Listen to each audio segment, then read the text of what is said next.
Halo, Assalamualaikum warahmatullahi wabarakatuh.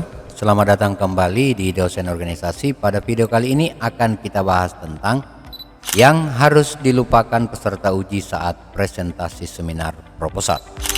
Ada beberapa hal yang membuat seseorang yang akan menghadapi ujian akhir atau presentasi akhir skripsi yang membuat mereka punya konsentrasi itu menjadi kacau balau.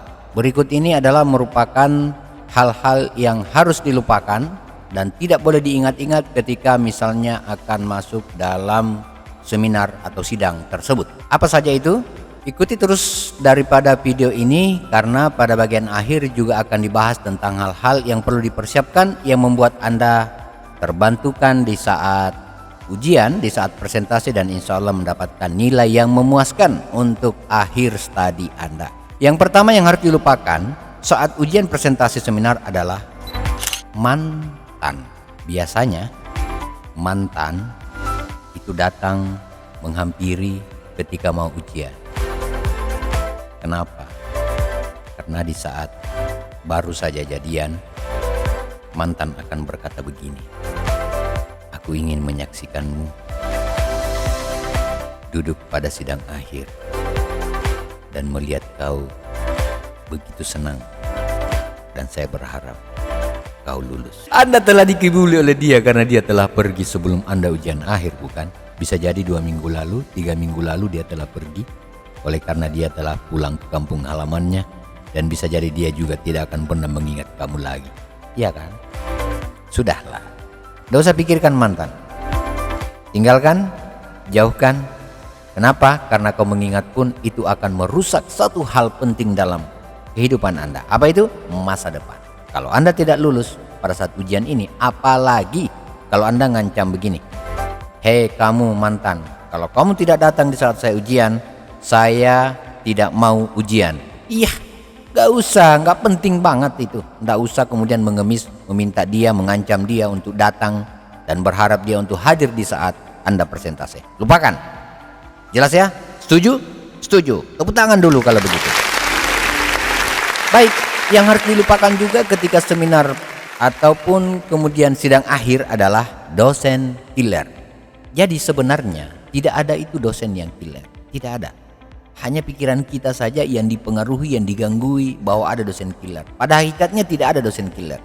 Yang tidak ada dalam diri kita kalau kita mengidentifikasi dosen adalah killer karena kita tidak bisa beradaptasi dengan mereka. Makanya kita harus mengetahui sifat, perilaku, kemudian bagaimana kepribadian daripada dosen yang bersangkutan. Percaya saya, di antara semua kebaikan pasti ada keburukan. Begitupun sebaliknya. Kalau ada dosen yang kita anggap sangat membuat kita kecewa ketika dia bertanya, percayalah pasti dia punya nilai-nilai kebaikan yang belum kita temukan. Temukan itu.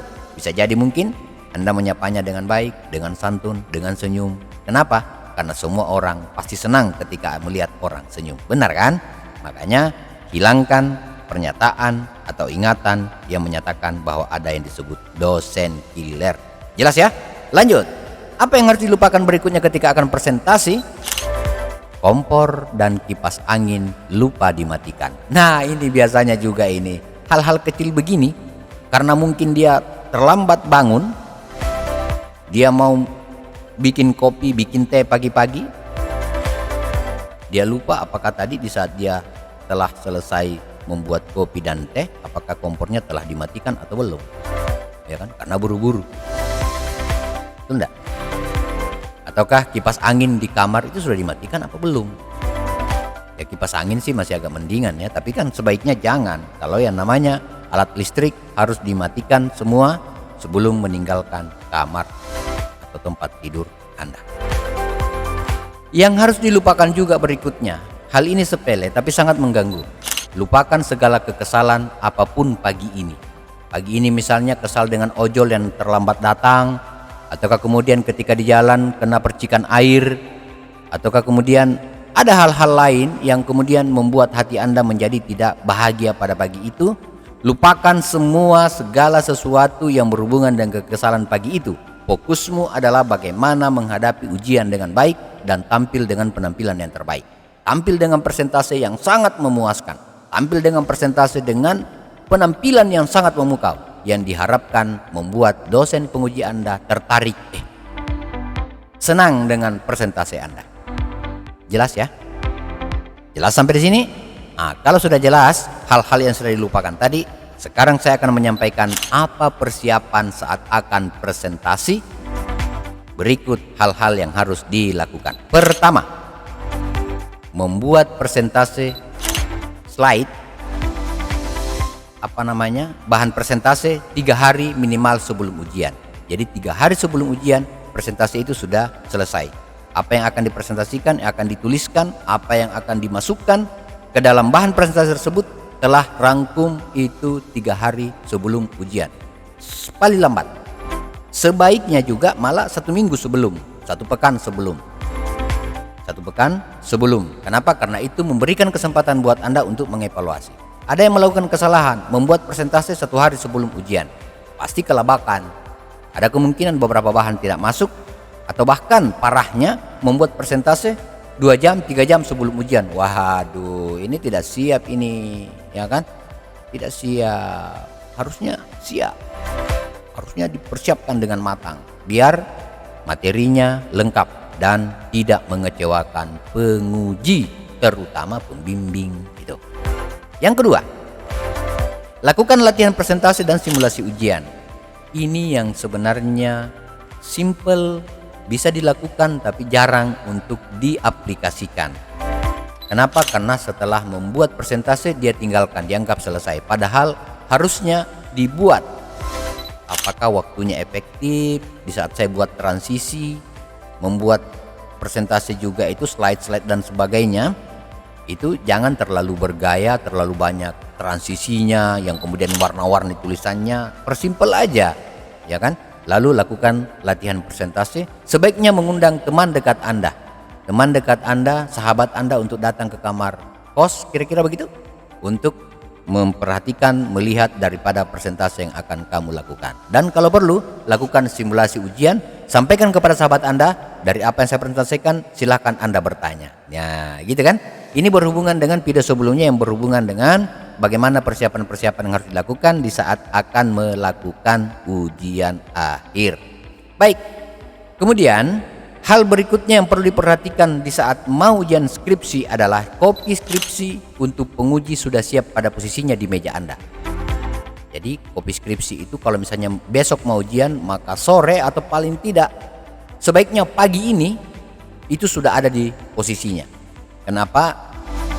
Itu bertujuan agar kopian skripsi tersebut sudah betul-betul ready dan Anda siap angkut ketika pagi-pagi mau berangkat ke lokasi ujian Anda.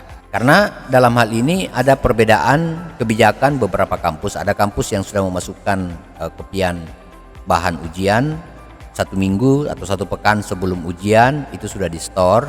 Ada juga bersamaan di saat mau datang ujian. Tergantung kondisikan daripada kampus masing-masing. Yang keempat yang harus Anda lakukan 1 malam sebelum ujian adalah video call dengan keluarga dekat yang lucu dan periang. Ada keluarga dekat kan, tante, om, sepupu, ya kan, saudara yang dia sangat lucu, sangat periang. Video call dengan keluarga dekat yang lucu dan periang. Kan ada keluarga yang lucu, ada yang periang, yang ketika kita menelpon berhubungan dengan dia itu bawaannya ketawa saja, ya kan, periang-periang begitu. Tapi jangan terlalu lama. Tujuannya apa? Adalah memberikan energi. Ini sebelum tidur ya, biasanya malam sebelum tidur. Lakukan hal itu untuk mendapatkan energi banyak pada mereka. Perhatikan wajah mereka, terutama kalau ibu Anda, perhatikan wajahnya.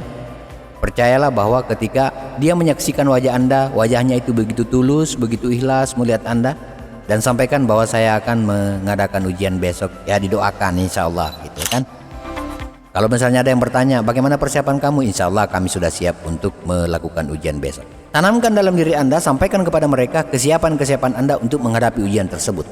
Jangan justru mengeluh, wah besok saya berhadapan dan bertemu dengan ujian, dengan penguji yang dimana dosennya adalah dosen yang galak gitu.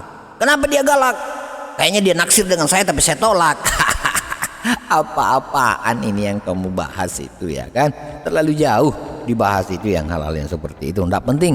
Yang penting adalah sampaikan kesiapan dan bagaimana Anda siap untuk menghadapi ujian di saat besok hari. Yang berikutnya, yang Anda persiapkan ketika mau ujian adalah tidur yang cukup untuk persiapan sholat tahajud. Kenapa ini penting? Karena biasanya orang yang mau ujian besoknya itu malamnya dia belajar dari sore, dari malam sampai jam 3 subuh. Salah besar. Kenapa demikian? Karena sebaiknya hindari tidur larut di saat mau ujian. Ada beberapa hal yang bisa terjadi. Pertama, bisa bangun terlambat. Yang kedua, di saat bangun terlambat justru persiapan mau berangkat, hal-hal yang mau dibawa akhirnya tidak dibawa. Kenapa? Karena ya buru-buru gitu kan. Jadi sebagusnya istirahat aja. Tapi saya tidak mengetahui apa-apa di isi skripsi saya. Istirahat tidur aja, besok aja dipikir. Setelah bangun subuh insya Allah. Kalau misalnya tidur jam 8 malam, insya Allah itu bangun jam 2, jam 3. Dari jam 2 ke jam 5 itu ada waktu kurang lebih 3 jam. Insya Allah di situ serapan energinya jauh lebih banyak materi yang didapatkan dibandingkan dengan belajar dari jam 8 sampai jam 2 malam. Jelas ya? Jam 8 sampai jam 2 malam belajar tidak lebih baik daripada jam 2 sampai jam 5 subuh belajar. Dengan catatan bahwa dari jam 8 sampai jam 2 kita memiliki istirahat yang cukup. Dan yang terakhir ini, persiapan yang harus disiapkan. Kalau semua persiapan tadi telah selesai, kita telah menyiapkan kopian skripsi yang cukup lengkap, sudah menelpon orang tua, menghubungi keluarga yang riang, yang lucu, kemudian kita sudah tidur yang cukup dan sholat tahajud. Insya Allah di saat sholat tahajud akan memberikan inspirasi buat Anda, akan menyampaikan bahwa hei kamu Nona, kamu Novi, kamu Sukma, kamu Nur dan lain sebagainya, yang bikin kamu lulus itu bukan dosen pengujimu, yang membuat kamu lulus itu adalah Allah. Kira-kira begitu ya kan? Itu akan memberikan sebuah ketenangan buat Anda. Nah, persiapan terakhir yang mesti Anda siapkan adalah jangan lupa siapkan coklat untuk cemilan pagi. Loh kok gitu? Hal ini dikarenakan ada kandungan di dalam coklat, diantaranya yaitu theobromine, ada kafein, feniletilamin, anandamin, dan gula. Sementara kita ketahui dalam teorinya theobromine itu adalah merupakan sebuah stimulan yang bekerja sama dengan kafein untuk membentuk perasaan bahagia seseorang. Jadi kalau seluruh persiapan ini sudah disiapkan dari 1 sampai 6, insya Allah Anda akan menghadapi ujian dengan persentase yang menarik di depan dosen penguji, dan insya Allah dosenmu tidak akan memberikan nilai yang sia-sia. Percayalah bahwa apa usahamu, apa metodemu, apa caramu memperselesaikan yang terbaik, itulah yang kemudian mendapatkan nilai terbaik juga dari dosen. Jelas ya? Mudah-mudahan Anda lulus semua. Terima kasih. Assalamualaikum warahmatullahi wabarakatuh. Thank you.